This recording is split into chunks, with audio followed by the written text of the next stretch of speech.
serve where you're at. And that sounds kind of confusing coming from a cancer patient, but serving people around you not only helps heal the body, but also helps heal the mind in just different ways that medicine can't. And it's because of the Lord and my faith in Him, and my husband and I just going through this together, as well as community. And community is so important. Be surrounded by people you love and that cheer you on and are there for you. Being a human is hard, and so being there for each other is just so helpful. Hey everyone, this is Rod Cade, and welcome to this week's episode of Rocket Motivation. This week's guest has been battling colon cancer for the past 3 years. In 2019, at the age of 27, she was diagnosed with stage 3 colon cancer that progressed to stage 4. She's undergone 35 rounds of chemotherapy and realizes her cancer is treatable but not curable. She began a nonprofit called Fighting with Hope, where she sends care packages to other cancer patients going through chemo. She's an inspiration, a fighter, and an absolute warrior. Emily King, welcome to Rocket Motivation. Thank you so much for having me. All right. Emily, kind of tell us where you are now in your life, kind of, where you live, family, your condition, what do you do? So Brady, my husband, and I have a farm, and we absolutely love it. We have pigs and chickens, and we have eggs, and growing our own food, and we absolutely love it out there. And we have a pond and a stream right by our house. It's glorious. My husband is a full-time engineer, and right now my job is fighting cancer. Okay, so let's go back to 2019. You're 27 years old. You get diagnosed with stage 3 colon cancer. First of all, kind of tell us how that all came about. So I had blood in my stool, and the Lord put certain people in my life, now that I look back and realize that they were in my life for a reason, and they were in medical school at the time, and so they urged me to go to the doctor. I went to the doctor and got a scan, and he decided to look in my colon and found a mass in my colon. So I went into surgery or colonoscopy that next day, and they took a piece of it, and then I went to surgery the next day after that, got it removed. I got a call a couple weeks later saying it was stage 3 colon cancer. And what does stage 3 mean? So out of the 26 lymph nodes that they removed around my colon, that means that my cancer was leaking out of my colon into my lymph nodes. And so once they removed those lymph nodes, 13 out of the 26 had cancer in them. And so they were afraid that once they removed my cancer, I was no evidence of disease, but they still wanted me to do chemotherapy just in case there were cancer cells in my body that they didn't realize. Right. Correct me if I'm wrong, but when they get in the lymph nodes, lymph nodes are a way to spread the cancer throughout your body. Yes. But so what's going through your mind? You're 27 years old, and I think, you're a healthy person. I think you told me you played tennis in college, so you're an athlete. You're 27. That's awfully young for a colon cancer diagnosis.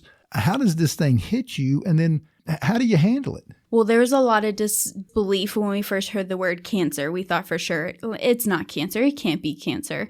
And we even sent my cancer off to genetics to see if it was in my genes to get cancer, and it was not. They told me that my cancer was environmental, caused by the environment. And so that's very frustrating that they couldn't tell me what my cancer was caused, how it was caused, and how I could stop it. So that was very frustrating, and it rocked my family's world for sure. Yeah. And let's talk about your treatment. All right. So, kind of tell us about that and the issues that you faced with that. So my treatment, I did 12 rounds of treatment, and I was declared no evidence of disease, which was great. And then 6 months later, I got a routine scan, and my cancer came back. So I did 12 more rounds of chemotherapy and was also declared again no evidence of disease. And then 3 months later, my cancer came back. So I did 11 more rounds of chemotherapy. And then after that, I did 2 months of chemo on the pill. So 60 days of chemo on the pill. And then right now I'm doing a new treatment called immunotherapy. And we'll get into that in just a second too, but I know it's been 35 rounds of chemo, and you talk about it like, I just some more rounds of chemo. Tell the listeners, and tell me too, you hear about, going through chemo and 35 rounds. I think people hear chemo, oh yeah, it must be bad, but it's just treatment. What does chemo do to your body? And tell us about, what chemo is. Chemo gives you the unreal amount of side effects. And what happens is as soon as you hit the doctor, they of course take your blood and assess things and you meet with the doctor, but then you go into the chemo room. And I sat in the chemo chair sometimes for over 5 hours. They have to administer chemo to you slowly because if you give it to somebody too fast, they can die. And so they give chemo very, very slowly to you, but you have all these pre-drugs. I was actually allergic to the chemo that I was receiving, and my throat started to close up when I got it. So they started giving me Benadryl. So I would receive nausea medicine, a steroid, Benadryl. And so I would just receive all these pre-meds, as they would call them. And then I would receive 2 different types of chemotherapy, one in-house because I was allergic to it. But then they would also send me home with a pump for 48 hours. And so I was administered chemo for 3 days. And 35 rounds of that. 35 rounds of that. And the side effects are just unthinkable. Brain fog. I lost my balance. I couldn't stand on my just one foot, and I would black out. And one medicine gave me cold intolerance, and so I couldn't eat or hold anything cold. It was like swallowing glass.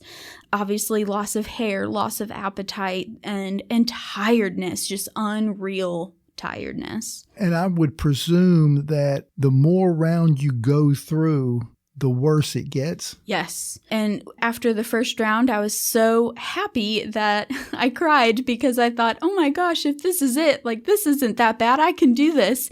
But after the 12th round, it was, my husband helping me into chemo, like physically holding me up. I couldn't get there myself, just being so exhausted and just really not seeing the light. And so that was very hard. So how were you able to get through it? I know physically it's clearly incredibly tough because of all the side effects and what it does to your body. But how were you able to get through this mentally and emotionally? The Lord, honestly, I don't know any other way. So many people say, you're so joyous about this. And I'm not joyous about cancer, but I'm joyous of where I am. And I'm very lucky to be where I am and to be serving the Lord in that. And what do you mean when you're serving the Lord in that? Expound upon that. So, and this comes with our nonprofit, Fighting with Hope. So I started making cancer bags and things because, like I've said before, chemo is so poisonous, just absolutely ruins your body. And so they give you medicine to help those side effects, but you just keep taking more and more medicine and you get so sick of that. And so I was coming up with natural ways to help those sort of side effects, especially nausea. So like ginger drops and peppermints and essential oils and different things that helped anxiety and nausea and all those things, and a book that I read and journals. And so I was putting these in these bags for people and just bringing them to chemo and saying like, here's what has been helping me. And here you go. I just wanted to bless you with this. How did you get the idea that I want to start giving these care packages to other chemo patients? Something happened. You decided, hey, this is what I want to do. How did it come about? I was thrown into this amazing community, and I wanted to serve them in some way.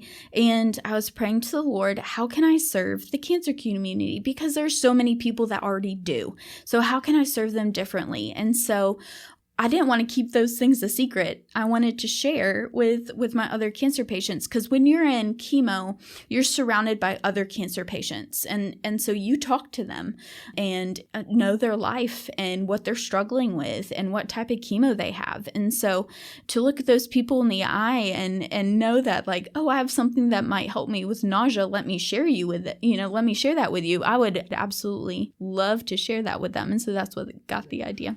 And so what you've done is you've taken your experience and your experience in talking to others about what works or what helps. Yes. And so you've taken that and then you've put those items into a care package to give to other chemo patients to help them get through it. That's so incredible. Why was that important to you to want to do that? Well, I believe that the Lord has called you to serve where you are. And I was in a classroom for 5 years previously. I was a first grade teacher. And so I taught first grade for 5 years. And I served the kids and I served the families and I served the teachers around me. And so I was thrown into this community and I was praying to the Lord, well, how can I serve this community? This community is a hard community. It is a fighting community. And us cancer people got to stick together. And so how can I serve this community? And so that's what came about. Okay. And I know you were on, your story was featured on CBS, the evening news on a national level. Yes. How cool was that? Absolutely. The biggest blessing. It's kept us so busy, but it is absolutely amazing. We've raised thousands of dollars for these chemo boxes, and we are in the process of sending over 400 chemo boxes around the country. Did the CBS, the news show on you, did that help raise awareness to what you're doing, and did it help get some more money in? Yes, it did for sure. So it was locally at WKRG News 5, and then CBS saw it and decided to come down to my house and to have somebody interview me and make it a story. Okay, awesome. All right, so tell us where you are now with your treatment, your fight, where you are now with your cancer. So right now, I just actually went out to MD Anderson, and I have, fortunately, and I'm very blessed about this, I have 3 oncologists. I have one here, I have one in Boston, Dana-Farber, and I have one at MD Anderson. And they decided to give me this drug. It's called immunotherapy. So chemotherapy kills all of your cells in your body, good ones, bad ones.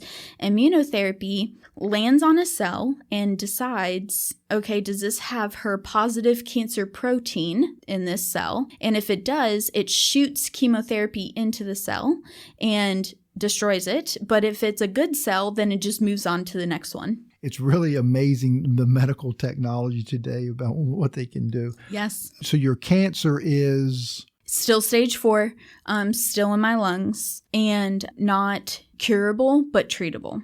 And when you say that, not curable, but treatable, you say that just, as a matter of fact statement, which it is, but knowing that, how does that affect you? Well, man, it is one of the hardest things I've ever had to hear, that it's treatable, but not curable, because being a now 30-year-old young lady, that was something that was very hard for me and my husband to hear. And unfortunately, the cancer is smart and it can figure out how to beat chemotherapy eventually. So that's why I've had so many rounds of chemotherapy, is because it figured out eventually how to beat it. And so we're here right now and it's working. And so they said, do this until it's done working and then we'll move on to the next thing. And so that's what we're doing, and we're just praying for a miracle. It's hope, and it's always moving forward and staying positive. Yes, exactly. What have you learned about yourself going through all this? I mean, let's go back to you're 27 before this happens. So now you've been dealing with this since 2019. So for 3 years, tell us about what have you learned about yourself? I think what I've learned about myself is, 1, I can do it and I can get through it. And my body has surprised me so much of how much trauma it can take, especially from chemo and all those rounds. And also with different things like spiritual warfare and the enemy telling lies, in your brain and just fighting that and fighting mental health and just trying to get healthy again. And just all those things. And it's also made me realize what really is important in life, and just the joy of the Lord just brings me that. And so that's where we're going. And let's talk about your husband, because he's been there with you the whole time. Oh, yes. Let's give him a shout out. Tell us about how supportive he's been. Oh, Brady King, yes. He is absolutely amazing. Could not have asked for a better partner, a better caregiver. sometimes I feel like a caregiver is way harder than the chemo patient. He obviously does not have to go through chemotherapy and through cancer, but he has to go through so much more and see so much more. And I know, and he would tell you this, that he wishes he could switch spots with me, and then I would say the same thing.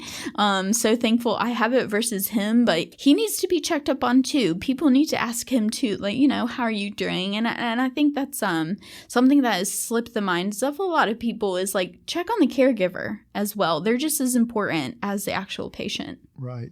And so what advice would you give, or, somebody's, being diagnosed with cancer and they're getting ready to start chemo? What positive, if anything, what's something good you can tell them? Well, that is a loaded question. I feel like, during that time, one, you can do it. If I can go through 35 rounds of chemo, you can do it. Your body is way tougher than you think. And also, as well, stand up for your health. I think that is something that is not done a lot. And so your body, and you know what it can take, and you know what it's going through, and your doctor cannot read your mind. And so for you to say, I am nauseous, even though we all know that chemo patients are nauseous, tell that to your doctor. 99% of the time, he can fix the situation. You just need to tell him. And also, as well, hydration is so important. That was something that I got all the time during chemotherapy. I would go in for chemo, and then I would come in a day later, get my chemo removed, and then I would get liters of hydration. And that has made me feel so much better. And so, definitely stand up for your health. Let your doctor know what you're going through and what you're struggling with. But also, you can do it. Keep going and just have the joy of the Lord with you. Okay. And so what the podcast Rocket Motivation is all about, I like to, get people on here to tell their stories of, coming through adversity and the tough times they face.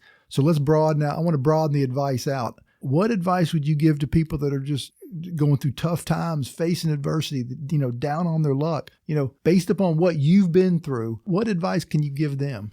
I would say serve where you're at. And that sounds kind of confusing coming from a cancer patient, but during this time, serving other people that I am around, the Lord has placed you in a certain place for a reason, and I'm here in this community for a reason, and so I choose to serve the people around me. But I really do believe that serving people around you not only helps heal the body, but also helps heal the mind in just different ways that medicine can't heal. And so I guess what you're saying about serving other people, taking that apart from cancer and cancer treatment, I guess you're saying that goes for if you're going through some tough times or facing adversity, instead of, focusing on yourself, focusing on others. Yes. Some of the best healing can be done through that. And also just relating to other people and saying, yeah, me too.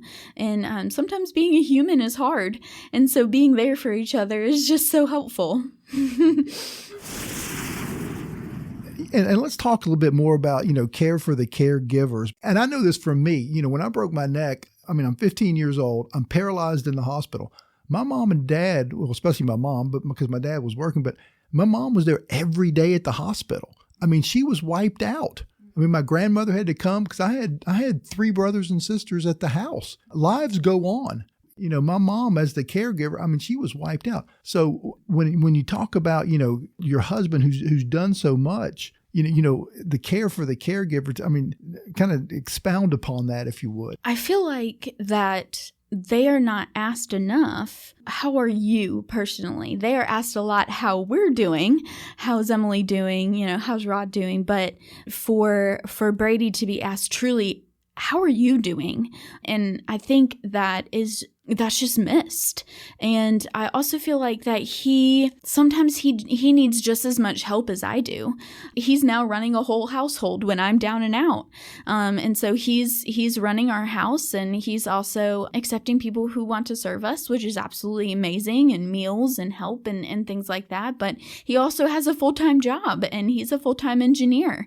And so for him to sometimes have to stop his life to help me has been world rocking for both of us. And my guess is going to be, if somebody did take the time to say, hey, Brady, how are you? My guess is his response is going to be, well, I'm fine. It's Emily that's going through it.